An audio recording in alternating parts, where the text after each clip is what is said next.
뭐 몇 번째 보는데 보면서 좀 이렇게 좀 안타깝기도 하고 가슴이 좀 타들어가는 듯한 느낌이 좀 있는 영화인데요. 지금 어떤 현실이 이렇게 되게 잘 반영하고 있는 영화라고 생각이 들고 그렇습니다. 하여튼 10분 연출하신 이용승 감독님 소개해드리겠습니다.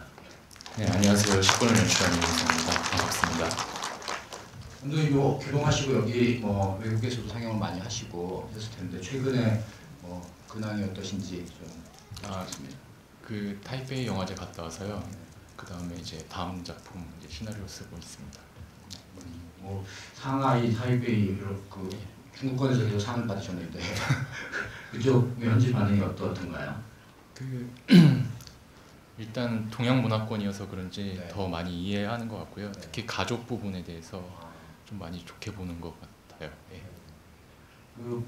영화 이제 크레딧 보면 단국대학교에서 첫 번째 장편 프로젝트로 제작한 걸로 나오는데요. 최근에 이 영화 학교들, 영화 아카데미라든가 단국대학교라든가 영상원이라든가 이런 데서 그냥 단편만 만드는 게 아니라 장편 프로젝트를 이렇게 이제 실험하는 프로젝트들이 많아졌거든요. 감독님은 어떻게 이 프로젝트를 준비하셨는지 크레딧에 보면은 저는 감독님의 경험이 많이 녹아들었다고 이제 들어서 각본도 감독님이 쓰시지 않나 싶은데 시나리오는 또 다른 분 이름으로 되어 있더라고요. 예. 어떻게 각본을 쓰시고 저 출발이 어떻게 되는지 제작 기획 과정을 좀 말씀해 주십시오. 일단은 자료원에서 퇴사를 하고요. 그 다음에 다른 분들은 모르시는 분이 계실 텐데 예, 여기 영상자료원에 이렇게 비정규직으로 다니셨다고. 네, 여기서 기간제 계약직 일을 했었어요. 그래서 거기 퇴사를 하고 학교에 바로 들어가게 되었어요. 그래서 가자마자 장편을 준비한다고 그래서 아이템을 제출했고 그래서 5장짜리 트리트먼트가 통과가 됐어요. 그 다음에 팀이 꾸려졌는데요. 저희 학교는 스크린라이팅이랑 프로듀싱 트랙이 있어요. 그래서 그 스크린라이팅 학생이랑 같이 시나리오를 쓰게 되었죠. 예, 그렇게 되었습니다. 일단 크레딧 같은 경우는 일단 스크린라이팅 학생이 있으니까 네. 예, 그쪽에 그렇게 됐고요. 그래서 이제 아이디어하고 기획 트리트먼트는 감독님이 주시고 시나리오 각본 쓰시는 분하고 같이 협의해서 예. 시작하는 말씀이신 거죠. 그리고 다른 말씀 안 드렸는데 아까 이제 얘기하셨는데 영화과를 나오시고 영상자료원에서 이제 근무를 하시다가 그만두시고 이제 또 새로운 영화학교에 가신 건데 실제로 영상자료원에 다닐 때 그러셨나요? 원장님이 들으실까? 자료원에 들어왔을 때는 영화를 안 할 생각이었어요. 그러니까 졸업 영화를 찍은 게 너무 힘들어가지고 그랬는데 그 졸업 작품이 전주 영화제를 비롯해서 미장센 영화제, 인디포럼 이런 데서 상영을 하면서 소질이 있는 게 아닐까 이런 생각이 들면서 일하는 시간들이 너무 괴로웠어요. 그래서 다시 영화를 하고 싶은데 어떤 식으로 할까, 장편을 찍을까 이런 고민들을 하면서 일을 하게 되었죠. 근데 마침 제가 담당했던 일 중에 하나가 2004년도부터 2010년도, 9년도까지 어떤 영상자료원에 수집된 독립 장편을 볼 기회가 있었어요. 그래서 그렇게 해서 한 1년의 영화들을 쭉 보게 되면서 독립 장편 영화를 찍어야겠다는 생각으로 좀 정리가 되었고요. 그래서 혼자 찍을까, 학교로 들어가서 준비를 할까라는 고민 끝에 학교를 선택하게 되었죠. 그 다음에 이제 바로 이 10분이라는 영화를 준비하게 되었습니다. 단편은 영국 유학생 예, 리차드, 런던 유학생 리차드라는 작품이고 좋은 평가를 받은 작품으로 알고 있습니다. 그리고 그 영화도 비정규직 문제라든가 이런 들면 10분의 작은 버전 같은 작품 아닌가요? 예, 단기 알바생을 다루는 거고요. 뭐랄까 옥상에서 여름날에 하는 작은 일을 하나 차지하려고 바둥거리는 청년들을 다룬 이야기고요. 이것도 좀 비슷하다고 볼 수 있는 부분들이 있습니다. 영화에 어쨌든 여러 이제 캐릭터들이 나옵니다. 이를테면 공공기관이죠. 여기는 한국 콘텐츠 센터라고 되어 있는데 로고나 이런 걸 보면 이 건물에 있었던 지금 이전 한국 콘텐츠 진흥원 같은 이제 느낌인데요. 거기에 뭐 부장님도 있고 지부장도 있고 여러 캐릭터들이 있잖아요. 예. 그런 캐릭터들의 묘사라든가 이런 것들이 상당히 뛰어나다고 느껴지고 뭐 그런 직장 생활을 경험하신 분들도 있겠지만 저 같은 경우에는 그냥 뭐 독립영화만 했기 때문에 그런 경험들이 많지 않아서 저게 어느 정도 실제일까 뭐 작품상으로 리얼리티는 있는데 그런 부분들을 어떻게 그 실제 모델을 두고 하신 건지 이렇게 만드신 건지 그런 설명 좀 해주세요. 그 자료원에 처음 입사했을 때 그 콘텐츠 진흥원에 색보정 교육을 받으러 갔었어요. 근데 그 콘텐츠 진흥원이 나주로 지방 이전하는 기간이었었거든요. 그런데 그 직원들이 굉장히 불안해하는 그 느낌들이 있었어요. 그래서 그게 굉장히 인상적이었었거든요. 그런 어떤 굉장히 안정을 꿈꾸는 뭐 안정적이라고 할 수 있는 공공기관인데 너무 불안해하는 모습이 좀 인상적이었던 거를 영화를 해보면 어떨까라는 생각을 했었었는데 마침 여기서 일을 하면서 어떤 직원들 일하는 모습들 그리고 내가 직장인이 되면 어떨까 뭐 이런 고민들을 계속 하고 있어서 그거를 그 이야기로 만들게 되었죠. 근데 그때는 이런 캐릭터들은 좀 더 구체적이진 않았었고요. 그 여러 사람들의 어떤 모습들 예를 들면은 그냥 이 직장일 수도 있는데 반대로 전 연출부 했을 때 그런 어떤 사람들의 모습들도 좀 많이 들어가 있는 것 같고요. 그런 사람들이 이런 일을 하면 어떨까 뭐 이런 상황에 놓이면 어떨까 뭐 이렇게 생각을 하면서 이렇게 조금 만들게 되었어요. 콘텐츠 진흥원은 지금 나주로 가서 직원들이 상당히 공기는 좋은데 참 낯설다.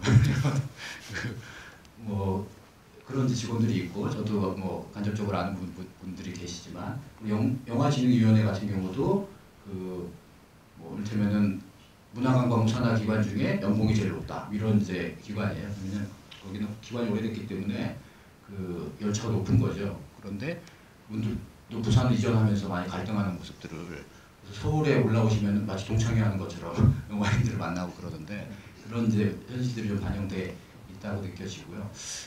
또 그 영화에 이제 엔딩 크레딧에는 음악 작곡이 나오는데 실제로 영화에는 음악이 삽입이 안 된 걸로 저는 들었거든요. 그 음악을 뭐 어느 순간 음악이 들어갈 수 있을 것 같다 싶은 순간에도 상당히 절제하면서 음악이라든가 이런 것들을 안 쓰셨어요. 그런 이유 좀 알 수 있을까요?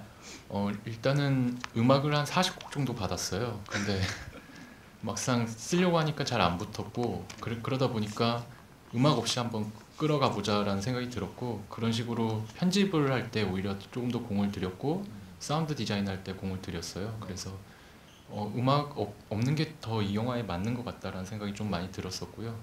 그래서 그렇게 결정을 하게 되었죠. 다만 조금씩 연출된 사운드들이 어떤 재미를 줄 수 있게 조금 디자인되었던 것 같아요.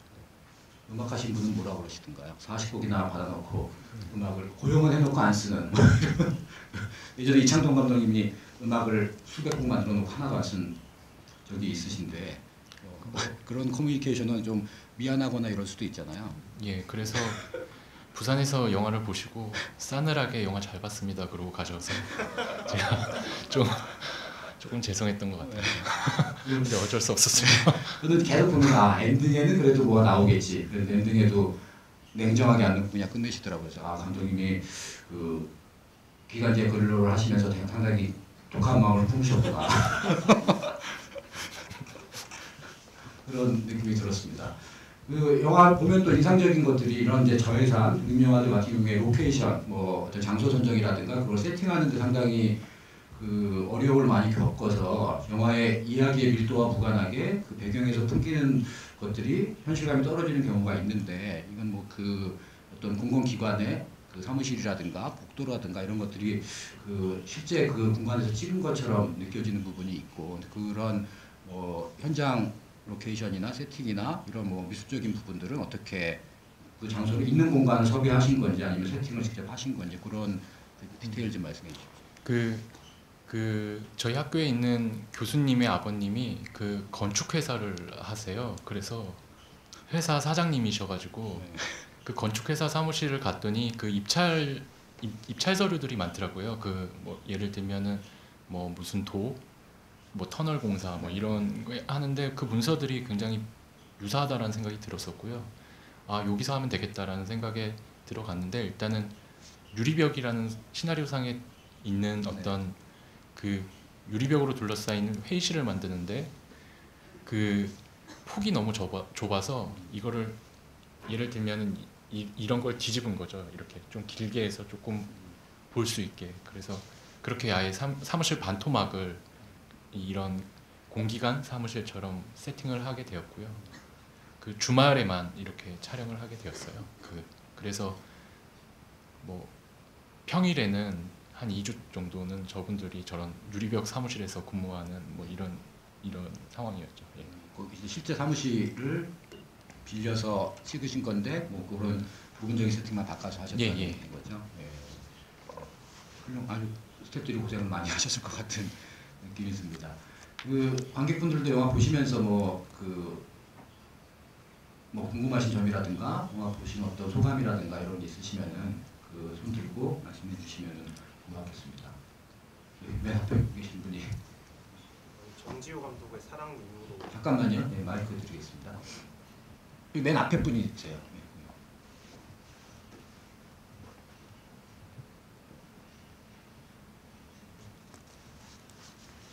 정지호 감독의 사랑 이후로 거의 한국 영화에서 멸종됐던 것 같은 미덕이 이 영화에 보이는 것 같아서 굉장히 좀 감탄을 금치 못했었거든요. 그게 무슨 미덕이죠? 그러니까 제가 못 느낀 것 같아요. 대화에서 뭐 쇼트를 길게 가면서 인물들이 어떻게 움직이고 인물들이 대화를 하면서 서로 이제 긴장감 이동시키고 그런 거를 그 구도에서 만들어내는 그런 것들이 거의 최근에 한국 영화에서는 그냥 대화 진짜 찍으면 좀 그냥 쇼트 잘라서 붙이고 그냥 쇼트에 리버스 쇼트 하고 그렇게만 했는 걸 이제 그렇게만 하는 거를 다시 한번 그 대화를 전체적인 구도를 보여주면서 그런 긴장감이라든지 이런 것들을 잘 보여준 것 같아서 굉장히 놀랐는데 어떻게 이렇게 찍겠다고 결심하게 된 건지 그런 게 촬영 컨셉 같은 부분 이제 뭐 하신 건데 나무 찍기라든가 부분은 롱테이크 장면도 있고 또 대부분이 아니라 거의 100% 핸드헬드 촬영일 것 같은데요. 그런 부분에 대해서 좀 말씀해 주시면 좋겠습니다. 일단은 제일 중요했던 거는 사무실 안에서의 어떤 긴장감을 끌어가는 방법이었어요. 그러니까 어떤 식으로 보여줄까였었는데 중요한 거는 그 강호찬이란 주인공이 송은혜가 등장하고 나서의 고립감이라고 생각이 들었거든요. 직원들 내에서. 그걸 가장 잘 보여줄 수 있는 방법이 롱테이크라고 생각이 들었어요. 그리고 그걸 조금 더 재밌게 보여줄 수 있는 방법은 인물들의 스테이징이라고 하죠. 움직임이라고 생각이 들었고요. 그런 부분에서 지루하지 않게 어떤 속도감을 맞추는 작업들이 진행이 되었어요. 그러니까 콘티보다도 배우 동선이 먼저 앞섰었고요. 그 다음에 카메라가 위치를 잡는 식으로 진행이 되었고요. 그렇기 때문에 일단은 영화 나오기 전까 저 사무실에 들어가기 전까지 어느 누구도 어떻게 찍혀질지 모르는 상황이었어요. 그래서 그 사무실에 리허설을 한 순간에 어떤 신뢰의 눈빛들이 생겼거든요. 그러다 보니까 이제 더 과감하게 좀 길게 찍을 수 있는 상황이 되었고 그렇게 계속 진행을 했던 것 같아요. 그러다 보니까 거기를 맞추기 위해서 앞부분도 좀 길게 간 부분들도 있고요. 그렇게 진행을 했던 것 같아요. 중요한 거는 액션이랑 리액션이 같이 한 장면에 보이길 바랬어요. 그러니까 그런 것들이 어떤 배우의 움직임 혹은 카메라의 움직임에 좀 이 작은 것들, 이 사무실 안에서 오밀조밀하게 움직이는 이것들이 되게 조금 자연스러우면서 이상한 긴장감이 생기게 이렇게 했던 것 같고요. 그리고 그런 부분에 조금 자신이 있었던 부분들도 있었어요. 그러니까 이거를 봤던 분들 중에 연극을 하신 분들이 이거 혹시 연극을 배워본 적 있냐고 그런 질문을 많이 받았거든요. 근데 제가 고등학교 때 연극반 활동도 하고 연극 연출에도 관심이 있고 연극을 좀 자주 봤던 어떤 것들이 영화 속에서 자연스럽게 드러날 수 있는 방법은 무엇일까도 같이 했던 것 같아요. 그런 부분들, 내가 좋아하는 것들. 그러다 보니까 그런 식의 방법을 선택했고요. 좋은 선택이었다고 생각이 들어요. 예. 한 공간에서 찍으면서 액션과 리액션을 동시에 담아내고 그것들을 이제 그 딱딱하지 않게 뭐 핸드헬드로 찍으신 것도 그런 것랑 결부가 되는 건가요? 어떤 뭐 어느 순간에는 긴장감이 있고 어느 순간에는 되게 유연하게 그 넘어갈 수 있는 장면 구성인데요. 일단은 저는 한 번도 픽스로 찍어본 적이 없어요. 그러니까 2004년도에 학교에 들어와서부터 단편을 찍었는데요. 그래서 오히려 저한테는 익숙한 게 핸드헬드인 것 같고요.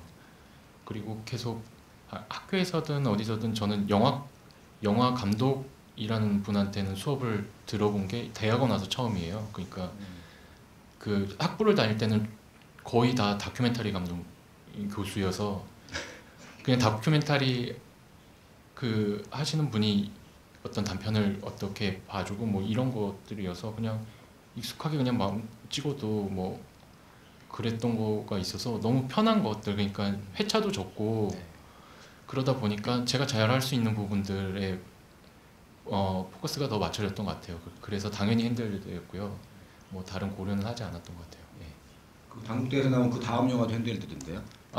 새 출발. 새 출발도 핸드헬드더라고요. 그러니까 그 핸드헬드라는 어떤 이제 스타일이 사실은 그 카메라를 고정해서 앵글을 맞추고 이러는데 사실 세팅하는데 시간이 되게 많이 걸리거든요. 그러니까 카메라를 들고 배우들이 자연스럽게 움직이면서 따라가는 게 어떤 저예산 영화나 독립 영화에 맞는 스타일이기도 하고 또 뭐 유럽의 예술 영화들도 그렇게 뭐 다르던 형제라든지 그렇게 많이 찍는데 제 생각에는 요즘에 너무 많이 핸드헬드로 해서 그런 것들이 이제 뭐 식상하게 보이는 측면도 없지 않아 있는 것 같은데요. 이 스피이라는 작품에는 어떤 그 공간 자체가 되게 역동적인 공간이 아니잖아요. 실내고 복도고 이런 근데 뭐 주인공의 감정은 폭발할 때 폭발하지 않고 어떻게 보면 답답할 정도로 그런데 그러면서 그런 호흡들을 끌어내는 데는 상당히 이제 그 적절한 선택이 아니었나 싶고요. 그런 어떤 공간의 동선이라든가 말씀하신 콘티 이전에 공간 안에서 배우들의 그 움직임을 중심으로 해놨던 거는 좋은 연출 방법이었다고 저는 생각합니다.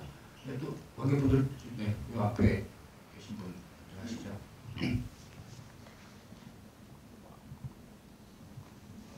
영화 무척 참 놀랍고 재미나게 봤습니다. 그 이유가 뭐냐면 영화에서 나왔던 공공기관 있지 않습니까? 그 기간이 아마 지금 나주로 간 그 기간을 말하는 것 같은데 그 기간이 처음에는 저희 목동에 있었거든요. 이제 목동에 있을 때 제가 거기서 일해봤기 때문에 이 감독님께서 어느 정도까지 논픽션인지 모르겠지만 저는 그보다 더 심한 걸 제가 체험했기 때문에 제가 체험했기 때문에 깜짝 놀랐는데 그 한 가지 말하고 싶은 거는 꼭 어디 기관이랑 국가에서 돈을 주고 공공기관은 사실은 놀고 먹는 거라고 좀 속된 말을 하면 그렇거든요. 또 채용이라는 거 이런 거에서 이게 백이라든지 이게 낙하산이 없으면은 사실은 100% 불가능하다 봐야 됩니다. 저도 화가 나가지고 그것 때문에 이 소송을까지 걸어가지고 결국은 패소했거든요. 보니까 그거는 재량권이라고 해가지고 그거는 어쩔 수가 없다고 우리 좀 그러는데 그게 10년 전, 20년 전부터 낙하산이 이런 거 없애줘야 된다고 생각해서 지금 이 순간까지도 사실은 그거는 깨지지가 않습니다. 그런데 이 영화를 보면서 제가 울컥했던 것은 계속 이렇게 낙하산이 뭐니 해도 현실은 조금이라도 바뀌어지지 않거든요. 보니까. 근데 이거를 감독님께서 정말 어떻게 해야 되는지 정말 걸리면은 아예 그 기간을 없애버려야 되는 건지 좀 더 구체적으로 이거를 낙하산을 없앨 방법이 있는지 개인적으로 좀 궁금해요. 문화부 장관이 되셔서 저도 기간제 계약직으로밖에 일을 안 해봐가지고요. 정확한 내부적인 건 잘 모르는데 근데 회사에 다닐 때도 조금 비슷한 상황들이 조금 반복됐던 것 같고요. 그럴 때 뭐 어떻게 해야 할까요? 뭐 제가 할 수 있는 방법은 영화를 찍어서 이렇게 많이 알리는 것밖에 없지 않을까 싶어요. 예.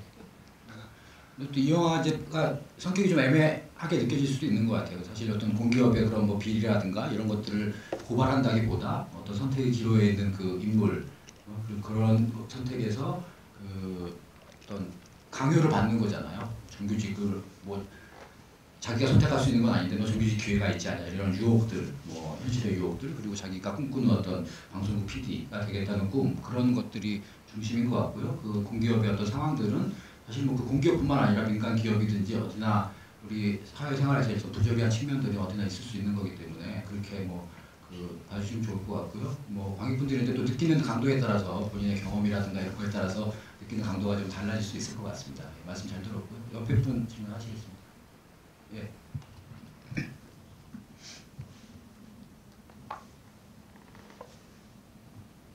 질문 하나 드릴게요. 그 주인공이 한 10분 뒤에 어떤 선택을 하게 될 것 같습니까? 제가 한번 여쭤볼게요. 여기 계신 분들 한번 손을 들어 보시는 건 한번 어떨까요? 즉석 포를 예, 남는다와 떠난다 어떻게 보셨는지 좀 궁금하거든요. 그 다음에 1번 남는다. 예, 남는다. 2번 떠난다. 오, 네, 떠난다가 맞네요. 네. 감독님이 떠나신 거잖아요. 떠난다가 맞네요. 그 부산에서 이걸 했을 때는 남는다가 많았거든요. 여기서는 떠난다가 더 많네요. 여기가 더 자유로운 분이 더 많으시니까요. 여기서 일본에 오시는 관객분들이 더. 이걸 왜 시작했냐면 그 베를린 영화제 때 어떤 한 관객분이 이걸 물어보는 거예요. 그 다른 관객들한테. 그때 한 400명 정도가 있었거든요. 거기 GV 때. 그런데 떠난다가 한 70% 반 이상 정도가 떠난다고 하고 나머지가 남는다라고 했어요. 근데 그 재밌더라고요. 그래서 갈 때마다 조금씩 이걸 보는데요. 오늘은 떠난다가 맞네요. 저는 일단은 남을 거란 생각에서 좀 한 7대3 정도로 남지 않을까라는 생각을 했었고요. 남으면 부장 라인을 타서 살아남지 않을까, 부장 같은 사람이 되지 않을까, 뭐 이런 생각을 했었고, 다른 한편으로는 떠나면 어떻게 될까 했는데 이름이 강호찬인데요. 강호찬이란 이름은 여기 1층에 보면 GS25가 있어요. 거기 사장님 이름이거든요. 떠나면 어딘가 뭐 편의점 같은 어떤 사업을 하지 않을까? 뭐 이런 생각이었었어요. 예. 이분 상당히 친절하신 편의점 사장님인데. 그래서 여기서 촬영할 때 다 호찬아 하면은 편의점 사장님이 자꾸 쳐다보시는 거예요. 저희가 본부처럼을 편의점 앞에서 이렇게 있었거든요. 그래서 그렇습니다. 저는 이제 감독님 영화를 이제 어쨌든 장편으로 만들어서 이렇게 하셔야 되는 거지만 저는 지금 답답함을 좀 느낀 게 뭘 일주일 있다 떠났나 그냥 바로 떠나지 이런 이제 느낌이 있었거든요. 그래서 어떤 이 강호찬이라는 캐릭터가 막 마지막에 폭발을 하긴 하지만 싸움까지 가는 과정이지만 조금 그냥 당장 나와라 이런 이제 생각이 좀 있었던 것 같아요. 그런 부분에 대한 어떤 연출적인 고민은 없으셨는지. 예. 그러니까 인수인계까지는 해주고 나가는 사람이었으면 좋겠다는 생각이었어요. 너무 재밌네요. 그러니까 떠날 때 인수인계 정도 할 시간이 한 일주일 정도지 않을까? 신입 직원 뽑고 대충 정도의 자료를 정리해놓고 좀 성실한 친구니까 그렇게 생각을 했던 것 같아요. 송은혜 씨 같은 경우에는 그냥 싸우고 바로 나간 거잖아요. 예. 그분의 캐릭터는 전 진짜 낙하산으로 온 건지 영화에는 그렇게 보여지지만, 근데 또 이렇게 성격이나 이런 거는 얄밉지만 되게 사무실의 분위기를 업시키는 그런 또 역할을 또 하는데 그런 캐릭터라든가 그는 어떻게 염두에 두시고 작업하셨습니까? 조금 직장 다니면서 얄미운 분이 있었나요, 자료원에? 자료네요. 노조지 부장.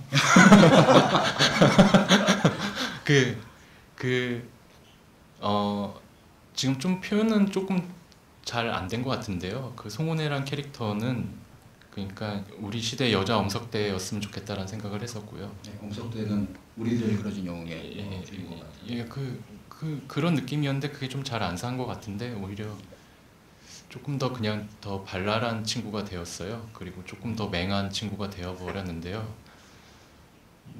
일단은 그런 식의 염두를 하고 했었던 것 같아요. 그리고 어디 인터뷰에서도 얘기를 했는데 처음에 딱히 배우들이 안 떠올라서 동물 사진 같은 거를 이렇게 붙여놓고 피칭을 했어요. 그러니까 처음에 피칭을 할 때 예를 들면은 부장님은 되게 살찐 고양이가 있는데 이빨을 닦는 사진이 있어요. 그래서 그걸로 하고 노조지 부장은 너구리 사진이 있어서 너구리 사진으로 하고 강호찬은 말이었어요. 말인데 좀 이렇게 겁먹은 말이었고 송은혜 같은 경우에는 암사자였었어요. 근데 조금 더 뭐랄까 맹하고 얄미워진 것 같은 느낌이라고 해야 될까요? 저는 송은혜랑 친해지고 싶을 것 같아요. 제가 만약에 있으면. 예. 저 뒤에 손 드신 분 계신데요. 네. 네, 감독님 수고하셨습니다. 지금 그 지진 훈련 동안에 생각해야 하는 10분 타이틀을 보면서 이 영화 기획을 언제 하셨는지 모르지만 현재 대한민국은 안전불감병으로 세월호 사건으로 간피하다 마피하다 이런 이슈가 전국을 뒤엎고 있는 상황 속에서 이 영화 마지막에 지진 훈련 받는 모습이 그나마 그 안전불감증에서 그런 걸 생략하고 가는 회사들도 많은데 그 지진 훈련을 통해서 그 생각해 하는 그 생각을 이 세월호 사건 나기 전에 생각하신 건지 요즘 최근에 이거를 생각하시고 영화를 만드셨는지 궁금합니다. 그 전에 뭐 제가 뭐 말씀드리면 세월호 사건 이전에 영화가 완성 됐고요. 세월호 사건이 터지고 나서 영화가 개봉을 했습니다. 그래서 아마 홍보하거나 마케팅하고 이런데 이제 적극적으로 할 수 없는 상황이었기 때문에 좀 관객들에게 많이 알려지지 못한 측면이 있고요. 그리고 어쨌든 그 장면이 되게 중요한 장면이기 때문에 지진 훈련 장면을 어쨌든 이제 멀찌감치 보는데요. 그리고 이제 시계가 째깍째깍 소리가 들리고 그 장면에 대한 연출도라든가 이런 것들이 그 일단은 선택을 한다는 데 있어서 시간이란 게 전제한다라는 생각이었었고요.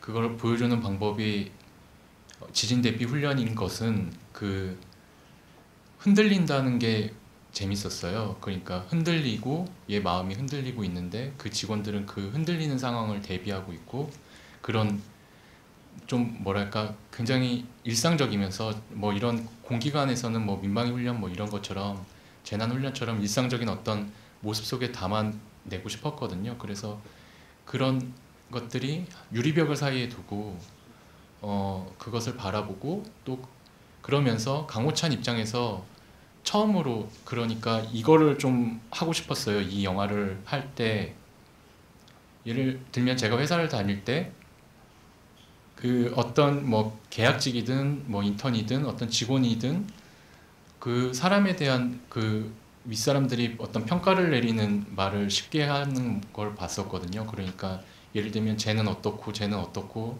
뭐 이런 얘기들이었었는데 그렇게는 한 번도 생각하지 않는다는 생각이었어요. 예를 들 뭐냐면은 그렇게 말하는 그런 뭐 부장님이든 그런 사람들을 이런 계약직이든 인턴이 바라보고 있다라는 거를 좀 그러니까 너희들이 우리를 보는 것처럼 우리도 너를 보고 있어라는 거를 좀 보여주고 싶었어요. 그러니까 제가 어떻게 보면은 이게 청년 세대에 대한 입장에서 만드는 영화이기 때문에 제가 할 수 있는 어떤 조금 어떤 그 입장이라고 해야 될까요? 좀 그런 느낌이 조금 세게 보이면 좋겠다라는 생각이었었고요.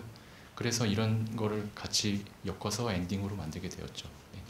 그러니까 선택의 기로에 놓인 사람들이 정규직 안정돼 보이는 사람들의 뭐 어떤 모습. 그래서 재밌는 거는 상당히 이제 불안한 상황인 거잖아요. 훈련하는데 그런 상황 자체를 즐기고 있는 듯한 너무 여유 있는 표정, 책 보고 있고 책상 밑에 들어가서 그런 뭐 상황들이 인상적이었다고 느껴지고요. 그리고 뭐 선생님 질문하셨는데 뭐 제가 느끼기에는 이건 영화 하시는 분들뿐만 아니라 2014년 4월 16일 이전과 이후 많이 언급이 될 것 같아요. 그리고 뭐 많은 감독님들도 정치적인 쇼크를 받았기 때문에 저도 세월호 사건 이후에 다른 영화를 들고 이제 해외에 간 적이 있는데요. 한국 영화를 보는 순간 다 모든 것들을 세월호 사건하고 연관 지어서 이야기를 하시더라고요. 그래서 아마 한국 사회에 커다란 영향을 준 사건이라고 느껴지고 뭐 관객분들이나 영화를 만드는 사람들이나 큰 사건이라고 생각하면서 뭐 괜히 제가 울컥하는데 아마 이후에 영화들에도 많이 영향을 주지 않을까 그렇게 생각이 듭니다. 또 뭐 질문 있으면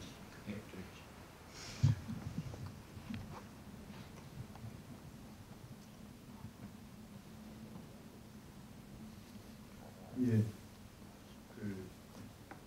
말씀하십시오. 진흥원이 이제 나오잖아요. 그래가지고 다들 이제 커피 진흥원이를 모델로 삼은 것 같다 이렇게 얘기를 많이들 하시는데 아마 이렇게 지금처럼 해외에서 호평받기 전이랑 지금이랑 약간 좀 감독님 부담이 달라지셨을 것 같아요. 그러니까 이제 그분들이 그 뭐냐 그냥 아주 뭐 어느 정도 그냥 국내에서만 어느 정도 언급됐었다라고 하면은 이제 진흥원에 계신 분들이 이제 그냥 그냥 이러고 넘어갔을 것 같은데 이제 해외에 좀 알려지다 보니까 왠지 진흥원이 조금 까인 듯한 느낌을 이제 그분들이 좀 받거나 뭐 이러지 않나. 하여튼 그런 걸 좀 약간 높아심 이런 게 조금 들어서 더 궁금하네요. 그런 부분에서 뭐 피드백을 받거나 뭐 이런 게 있나요? 그리고 실제로 부담을 느끼시나요? 그 일단 콘텐츠 센터라는 어떤 가상의 기관을 만들었는데요. 좀 아직 그 콘진 쪽 사람들에 대한 어떤 평가는 못 들어봤고요. 다만 제가 좀 어떤 위로를 주고 싶어서 만든 영화라고 생각을 했었는데 그 베를린에 상영할 때 영진이 분들이 마지막 날 이 영화를 보고 표정이 되게 어둡게 가셨어요. 그래서 영화 잘 봤습니다 하는데 말에 칼이 있는 듯한 느낌이었었고 그래서 조금 내가 정말 잘못한 게 아닌가 뭐 이런 생각도 들었고 뭐 그랬었는데 근데 또 많은 분들이 또 이런 현실을 보고 이 영화가 현실적이다 그러면서 어떤 뭐 좀 다른 형태의 좀 위로라고 해야 되나 자기 현실을 좀 바라볼 수 있는 시간이 되는 영화가 된 것 같기도 해서 제 입장에서는 좀 영화를 잘 만든 게 아닐까라는 생각이 좀 들었어요. 예. 뭐 영화의 이제 결이 그 어떤 뭐 비정규직 청년 뭐 이런 문제뿐만 아니라 아까 가족 얘기도 나오고 되면은 뭐 명퇴한 아버지도 있고 그 미술을 하려는 고등학생 뭐 학생도 있고 또 보험회사에 다니는 엄마도 있고 또 같이 방송국 PD를 준비했던 여자친구도 있고 그리고 헤어지지만 그런 여러 이제 캐릭터들이 나오기 때문에 그 한국 사회에 있는 사람이라면 그리고 저 캐릭터가 나랑 가깝지 않을까 이렇게 생각을 할 수 있을 것 같아요. 저도 뭐 영화제에 있지만 내가 부장 캐릭터가 아닌가 아니면 지부장 캐릭터인가 이러면서 우리 스태프들과의 관계라든가 이런 것들을 뭐 생각할 수 있을 것 같습니다. 굳이 뭐 당사자라고 생각하면 이렇게 찌르는 부분이 있을 것 같아요. 영진이 분들이 이렇게 본다면 저게 우리 회사의 모습이 아닐까 뭐 비슷한 것도 있고 아닌 것도 있지만 그렇게 뭐 자기화해서 생각할 수 있을 것 같습니다. 또 다른 분 있습니까? 여기 앞에 계신 분이요.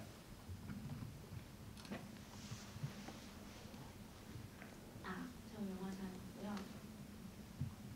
저 그 해외 영화제도 많이 가셨다고 말씀드렸는데 저희 한국 사람 입장에서는 이 영화에 나온 것들이 굉장히 현실적으로 다가오고 많은 공감을 하지만 그러니까 다른 문화권에 있으신 분들 있잖아요. 서양 문화권이나 그런 분들도 이 영화에 많이 공감을 하시는지 그 반응들이 좀 궁금합니다.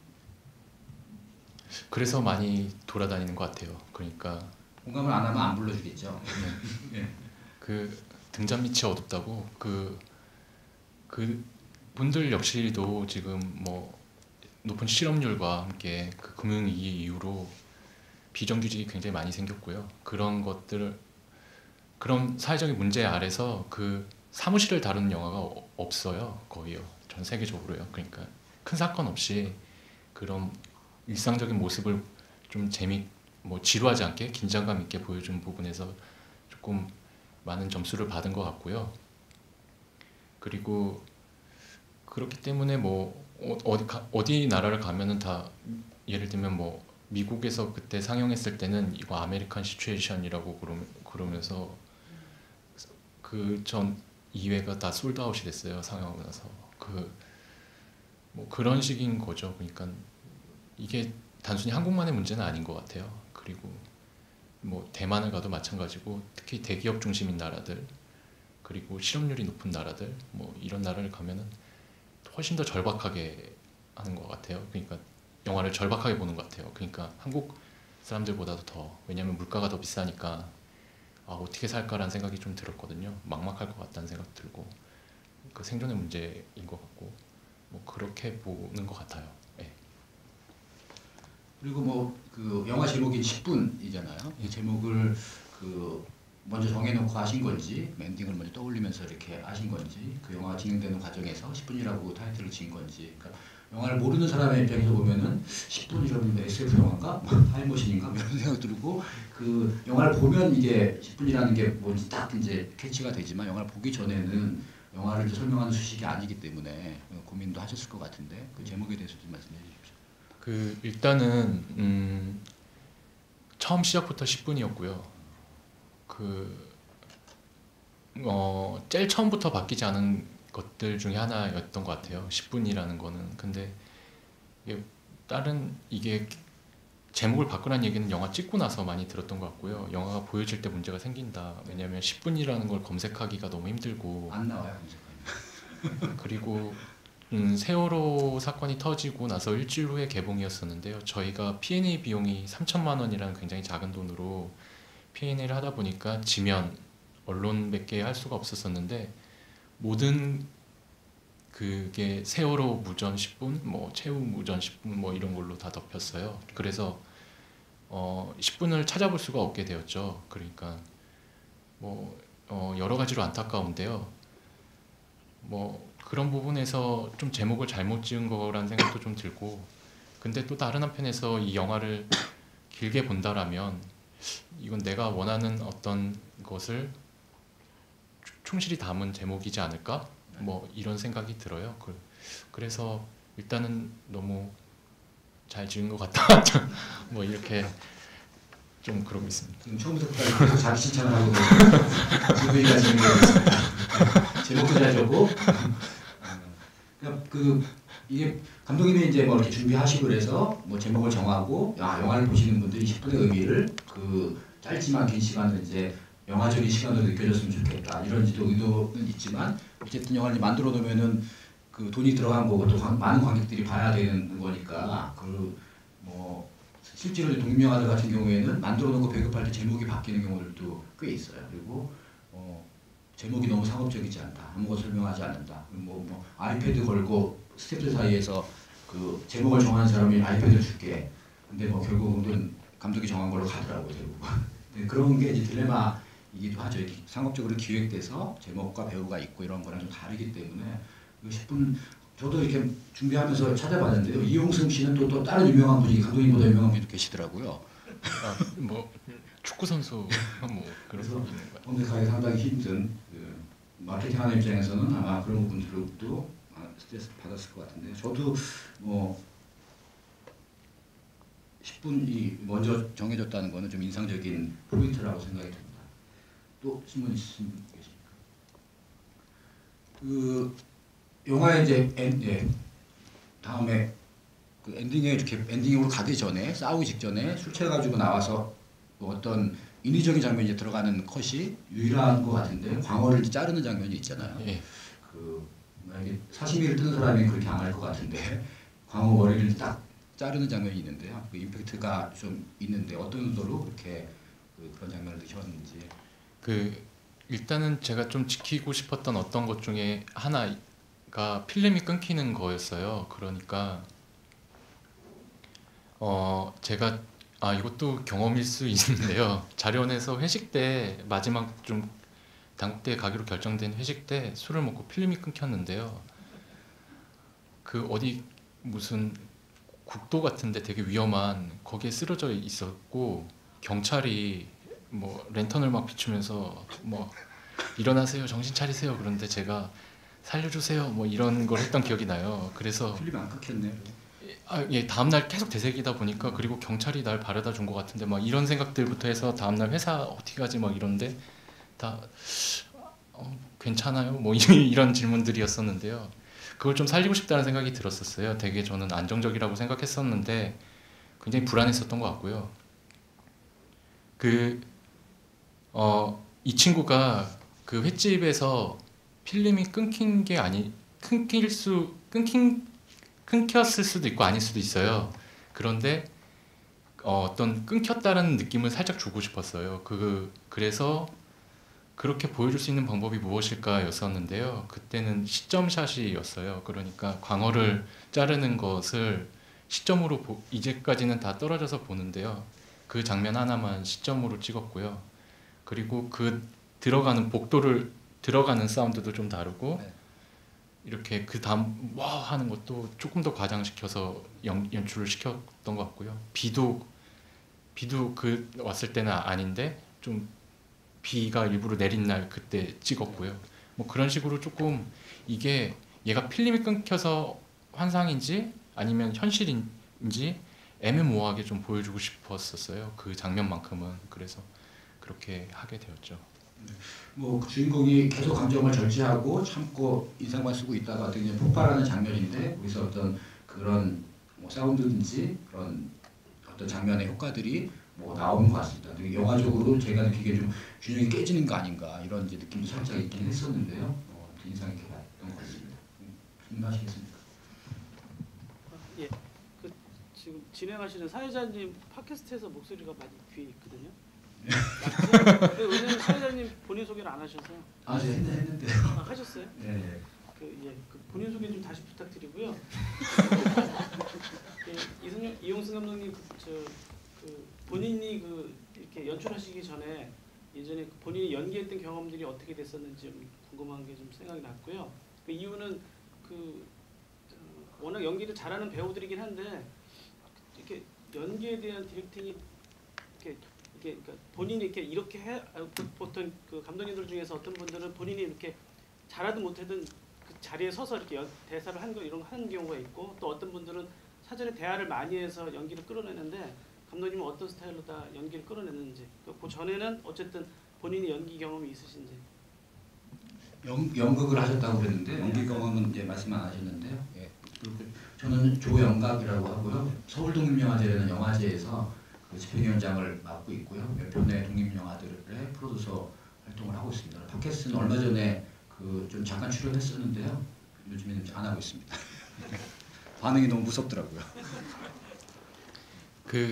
일단은 뭐 고등학교 때 뭐 연극반 활동을 하긴 했는데 그게 뭐 연기를 뭐 열심히 해야겠다 뭐 이런다기보다는 좀 수능이 좀 안 나오니까 연극영화과를 좀 가기 위한 어떤 입시 연기 같은 거 뭐 그렇게 학원을 다니면서 뭐 이렇게 하긴 했는데 다 안 됐고요.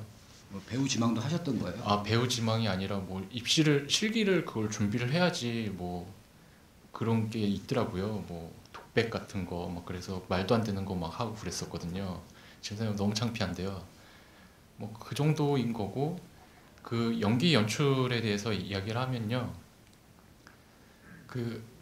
일단 시나리오에서는 설명이 안 되어 있어요. 그러니까 노조지 부장만 있고요. 나머지는 이름만 써 있고 뭐가 없어요. 그러니까 대부분 내가 여기서 무슨 연기를 해야 되는지를 모르는 거죠. 그러니까 그건 막 시나리오를 본 사람들도 마찬가지였고 도대체 강호찬만 있으니까 시나리오에는 이거 뭐야? 근데 왜 사람들을 이렇게 모아놓고 왜 이렇게 난 회차가 많아? 막 이런 상황이었거든요.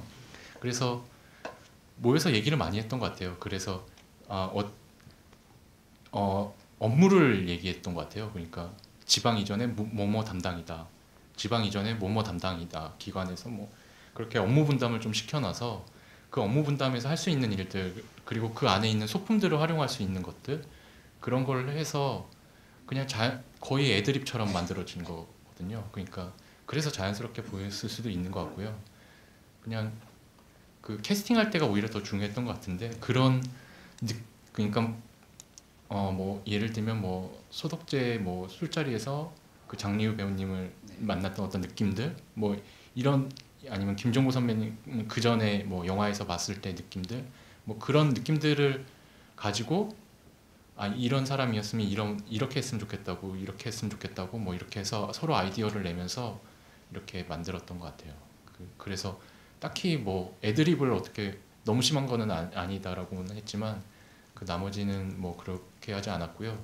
다만 이제 대사하는 부분에서 예를 들면 노조지 부장 한영미가 이렇게 강호찬한테 얘기하고 부장이 이렇게 마지막에 얘기하고 했을 때는 어떤 식의 얘기를 했었냐면 그 노조 지부장이란 캐릭터가 젊은 세대에 할 수 있는 이야기의 느낌이었으면 좋겠다.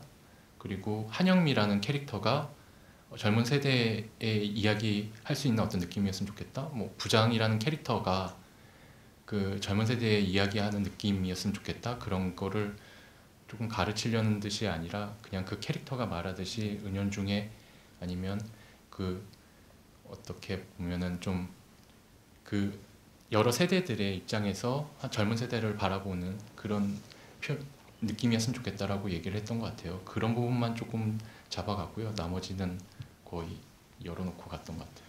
배우들이 그런 이제 상황에서 그 순발력 있게 이제 대처하는 배우들이 있고 그렇지 않은 배우들도 있을 텐데요. 그 뭐 아이디어도 내고 그랬을 수도 있잖아요. 그 또 경험이 많은 분들이 있고 그러니까 그런 그 아이디어들을 어느 정도 내고 어느 정도 감독님이 수용을 하셨는지 아니면 시끄러 그리고 그냥 감독님 마음대로 하셨는지 그런. 일단 그냥 놔뒀고요.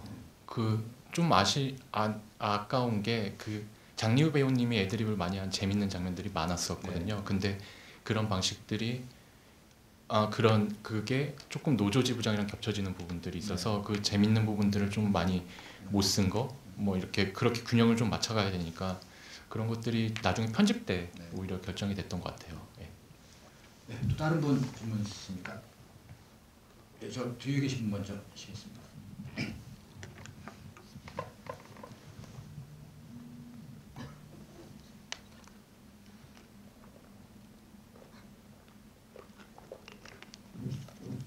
그 10분이 무슨 뜻인지 잘 모르겠네요. 영화 끝까지 보셨습니까? 다 맞죠? 네. 뭐 잠깐만 설명해 줄수 있어요? 네 간단하게 설명 좀 부탁드립니다. 이것도 또 일하면서 한 것들이 들어가지는 부분들인데요. 어디 매체나 이런 데서 인터뷰할 때 많이 얘기했던 것 같은데, 그러니까 제가 입찰 같은 걸 받아서 어떤 업무 진행을 했을 때 제가 갑의 입장에서 어떤 의뢰라는 사람한테 지시를 내릴 때 당장 급하지 않은 일이라도 바로 해주세요. 뭐 아니면 오늘 내로 해주세요. 뭐 이랬고요. 그리고 반대로 또 엄청 급한 일인데 조금 뭐 부장님이든 더 원장님이든 뭐 이런 사람이 부탁한 거는 바로 해주고 뭐 이런 것들이 있었어요. 그때 조금 사람을 시간으로 본다라는 생각이 들었었고요. 강호찬이라는 인물을 그 부장이란 캐릭터가 처음에 일주일이라는 시간에 사람으로 본다라면 나중에는 한 10분 정도의 사람으로 보지 않을까라는 생각이었었어요. 그러니까 사람을 평가하는 어떤 단위를 조금 다르게 시간으로 보여주고 싶었고요. 그리고 10분이라는 시간은 일상적이면서도 굉장히 생각할 수 있는 최소의 시간 정도지 않을까? 강호찬한테 할 수 있는. 그리고 그 10분이란 말 속에는 이미 부장은 이미 이 친구가 남을 거라는 생각이지 않을까? 뭐 이런 정도의 어떤 상징이라고 해야 되나요? 뭐 그렇기 때문에 10분이라는 제목을 지었어요. 많은 그 시간 중에 10분을 들었다 이거죠? 예. 알겠습니다. 네, 감사합니다. 네, 또 다른 분 질문 있습니까? 예. 모자 쓰신 분 하시겠습니까? 손 좀 다시 들어주십시오. 네, 영화 시작하고요. 새로운 감독님 가게 돼서 반갑고요. 혹시 전에 기회가 된다면 본인이 하고 싶은 영화 장르나 분야에 대해서 설명해 주세요. 계속 독립운동 영화 쪽으로만. 독립 영화 말고 나중에 명성이 쌓이시면 메이저 감독이 되시면 이제 저런 또 생각해보면 본인이 하고 싶은 장르가 있을 것 같은데 혹시 개인적인 꿈이 있으신가요? 장르 쪽. 뭐 사회 드라마에 살짝 바탕이 된 어떤 장르물이었으면 좋겠고요. 그 장르는 뭐 공포 코미디 뭐 이런 것들 좀 좋아하는 것 같아요. 지금 뭐 시나리오 쓰시고 계시다 그러는데 그 시나리오는 어떤 그 뭐 장르로 분류한다면 어떤 이야기입니까? 사회 드라마 같은데 좀 공포가 섞여 있는 공포 코미디라고 해야 되나요? 좀 웃기거든요. 근데 그게 압구정동의 로데오길의 DVD방 사장 이야기예요. 그래서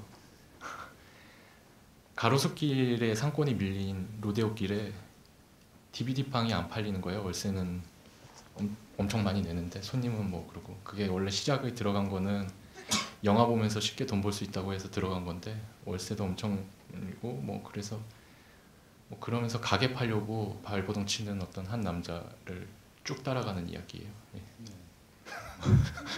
뭐 종잡을 수 없는 얘기인데 기대해 보도록 하겠습니다. 질문하시겠습니까? 맨 앞에 분이 하셨네요.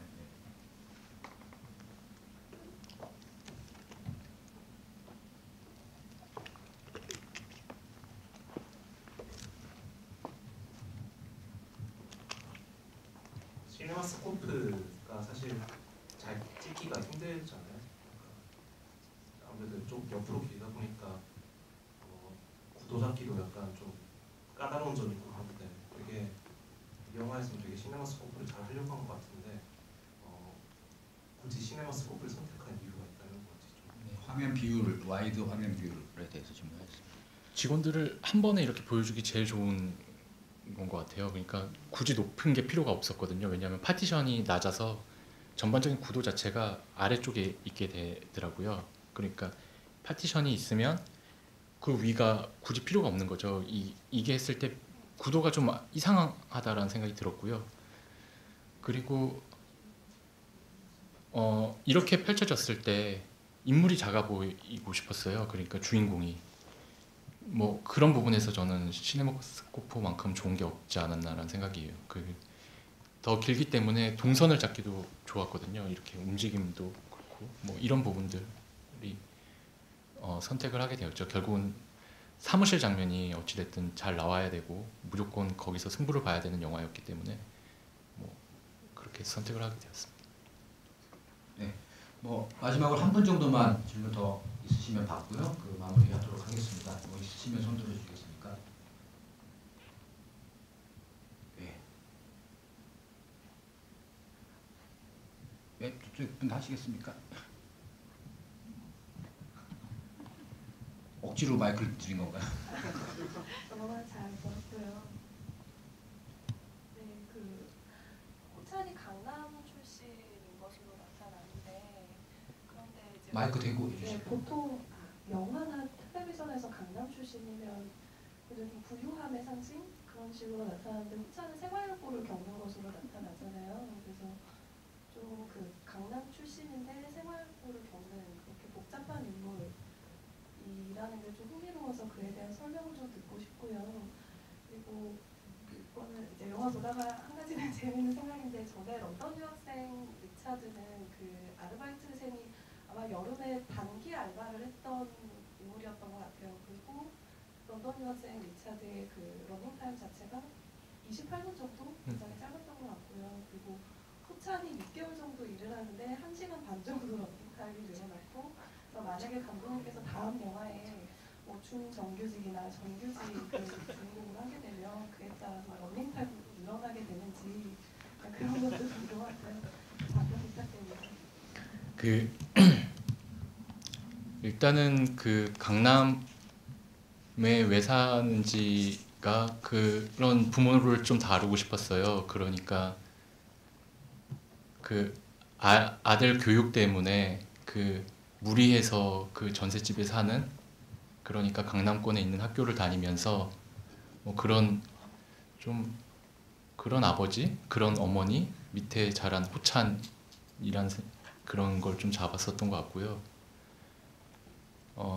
일단 그러기 때문에 가장 싼 집을 들어가려면 재건축을 하는 그런 빌라나 이런 집에 살지 않을까였어요. 그래서 그런 좀 캐릭터에 조금 어떤 백그라운드라고 해야 되나요? 그런 것들을 좀 볼 사람들은 볼 수 있게 조금 배치를 했던 것 같고요.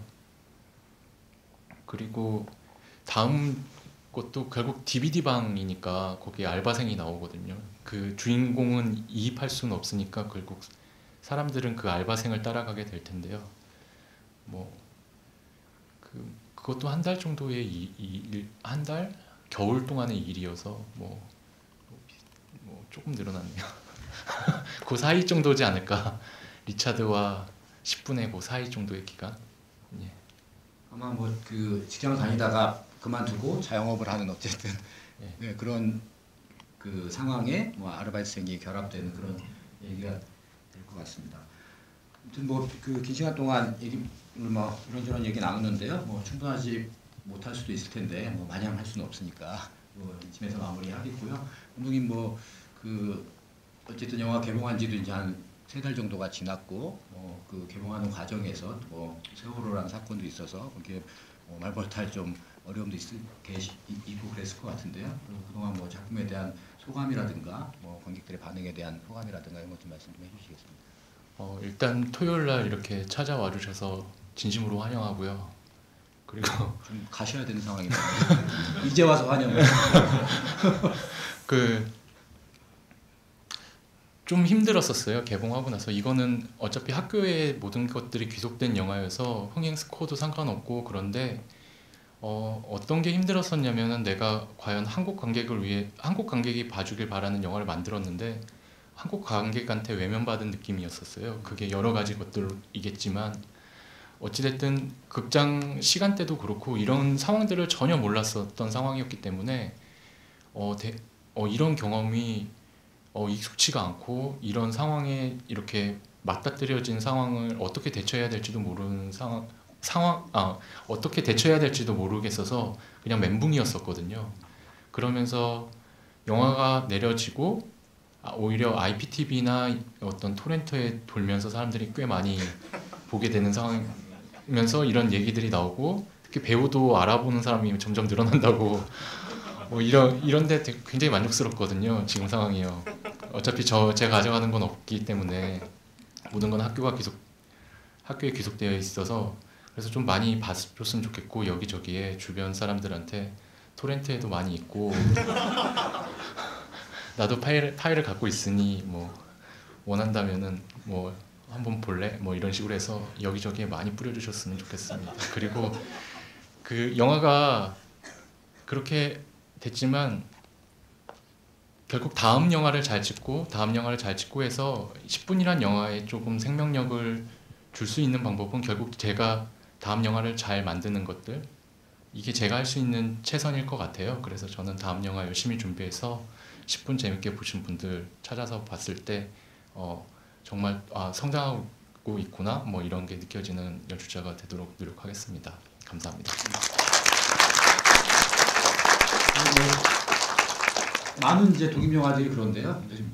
만드는 거는 어쨌든 1년이든 2년이든 오랜 기간 동안 열과 성을 다해서 만들어놨는데 극장에 걸리는 거는 또 감독님이 할 수 없는 그 상황이거든요. 이 영화는 롯데에서 그 대기업 롯데에서 투자하고 배급한 영화인데, 그 롯데도 이렇게 작은 영화들을 20개, 30개 이렇게 걸리는 영화를 안 해본 거예요. 아마 직원들도 뭐 되게 큰 영화들, 뭐 100억짜리 영화만 하다가 뭐 아마 직원들도 좀 당황하고 뭐 그런 상황들이 있었고, 또 올해 상반기에 여러 이제 기대작들이 있었습니다. 10분도 그렇고 뭐 셔틀콕 아버지의 일 이런 영화들이 있었는데 그 4월 중에 이제 개봉하는 상황이었어요. 근데 아까 뭐 또 잠깐 말씀드렸지만 그 세월호 사건이 생기면서 시사회도 취소하고 GV도 취소하고 뭐 SNS나 이런 데서 알리는 것도 조심하게 되고 그런 상황들이 좀 있어서 그 영화를 이제 배급하는 분이나 감독님들이 망연자실 그 상황을 바라볼 수밖에 없고 감당해야 되는 이제 상황이어서 저도 뭐 개인적으로 좀 아쉽게 생각하고 감독님도 좀 당연히 그 멘붕에 빠질 수밖에 없는 상황이었던 것 같습니다. 근데 어쨌든 뭐 그 10분 영화 재밌게 보신 분들은 이용승 감독님 기억해 주시기 바라고 다음 영화 빨리 나올 수 있게 응원해 주시면 고맙겠습니다. 네, 오늘 긴 시간 동안 함께 해주셔서 감사드리고요. 감독님께 다시 한번 감사합니다.